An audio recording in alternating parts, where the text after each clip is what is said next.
नमस्कार, आप देख रहे हैं भारत एक्सप्रेस और मैं हूं आपके साथ रोमा हैदर।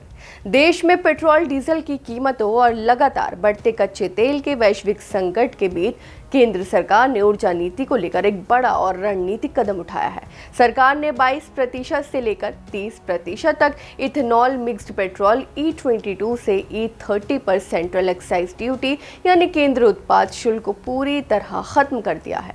इस फैसले को न सिर्फ टैक्स राहत के रूप में देखा जा रहा है, बल्कि इसे भारत की ऊर्जा आत्मनिर्भरता की दिशा में एक ऐतिहासिक बदलाव भी माना जा रहा है। वहीं इस फैसले का सीधा असर आम उपभोक्ताओं पर पड़ने की संभावना है, यानी आने वाले समय में जब लोग पेट्रोल पंप पर E22, E25, E27 या E30 जैसे हाई इथेनॉल ब्लेंड फ्यूल भरवाएंगे तो उस पर अतिरिक्त एक्साइज ड्यूटी, रोड सेस और इंफ्रास्ट्रक्चर सेस नहीं देना होगा, यानी ये फ्यूल टैक्स के बोझ से मुक्त रहेगा। वहीं से ये उम्मीद भी मजबूत हुई है कि इथेनॉल मिक्स्ड पेट्रोल पारंपरिक पेट्रोल की तुलना में ज्यादा किफायती विकल्प बन सकता है। वहीं आपको बता दूं कि सरकार पहले ही पेट्रोल में 20% इथेनॉल मिश्रण यानी E20 का लक्ष्य समय से पहले हासिल कर चुकी है और अब अगला बड़ा कदम है E30 तक पहुंचने का।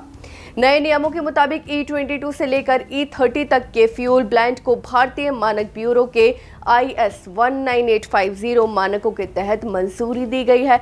इसमें E22 में 78% पेट्रोल और 22% इथेनॉल होगा। जी हाँ, जबकि E30 में 70% पेट्रोल और 30% इथेनॉल का मिश्रण होगा। वह इन मानकों को पूरा करने वाले फ्यूल पर ही ये टैक्स छूट लागू होगा। इस नीति का सबसे बड़ा रणनीतिक फायदा भारत की ऊर्जा सुरक्षा से जुड़ा है। वर्तमान में दुनिया के कई हिस्सों, खासकर पश्चिम एशिया में तनाव की स्थिति बनी हुई है। ऐसे में वैश्विक तेल आपूर्ति का खतरा लगातार बना रहता है। दुनिया के लगभग 20% कच्चे तेल की सप्लाई होर्मुज स्ट्रेट से होकर गुजरती है, जहां किसी भी तरह की बाधा अंतर्राष्ट्रीय बाजार में तेल की कीमतों को तेजी से बढ़ा सकती है, जो कि बढ़ा भी रहे। वही भारत जैसी बड़ी अर्थव्यवस्था जो अपनी ऊर्जा जरूरतों के लिए बड़े पैमाने पर आयात पर निर्भर है, उसके लिए ये स्थिति बेहद संवेदनशील है। ऐसे में घरेलू स्तर पर इथेनॉल का उपयोग बढ़ाना एक मजबूत विकल्प बनकर उभर रहा है। इससे न सिर्फ कच्चे तेल के आयात पर निर्भरता कम होगी, बल्कि विदेशी मुद्रा भंडार पर भी दबाव घटेगा। इस नीति का एक और बड़ा फायदा कृषि क्षेत्र को मिलेगा। जी आपको बता दूं कि इथेनॉल उत्पादन मुख्य रूप से गन्ना और अनाज आधारित डिस्टिलरी से होता है। देश में अभी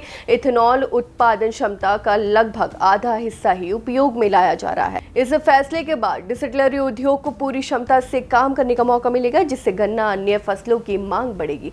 वहीं इसका सीधा लाभ किसानों की आय में भी बढ़ोतरी के रूप में दिखाई देगा। इसके साथ ही पर्यावरण के नजरिए से भी ये कदम महत्वपूर्ण माना जा रहा है। पेट्रोल में इथेनॉल की मात्रा बढ़ने से कार्बन उत्सर्जन में कमी आएगी और प्रदूषण के स्तर को नियंत्रित करने में मदद मिलेगी। कुल मिलाकर ये फैसला सिर्फ टैक्स छूट नहीं, बल्कि ऊर्जा सुरक्षा, आर्थिक बचत, कृषि विकास और पर्यावरण संरक्षण की दिशा में एक बड़ा और दूरगामी कदम माना जा रहा है। आपके इस बारे में क्या राय है, हमें कमेंट करके जरूर बताएं। फिलहाल इस खबर में बस इतना ही और ऐसी ही तमाम खबरों को देखने के लिए देखते रहिए भारत एक्सप्रेस।